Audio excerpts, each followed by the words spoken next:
Alright, here's video of the Mazak Quick Turn 450.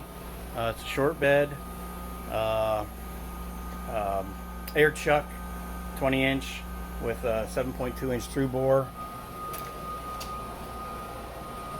Here's the back. There's a soccer ball in there, a piece of foam to keep the coolant from coming out. The secondary scroll chuck I've got upstairs, it's all been redressed. I just took that off to redress it.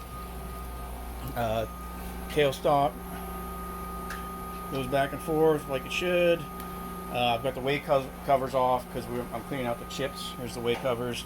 Here's the piece that goes in the side of the tailstock. And we'll just move the axes around a bit. So there's your Z.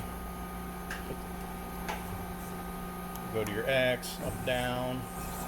Do a tool change.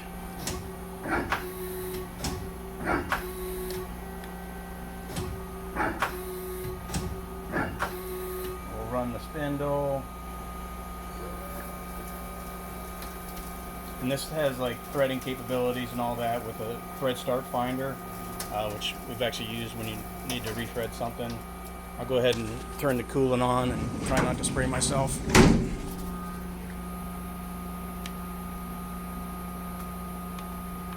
Oh, I just sprayed myself. Put it in the wrong spot.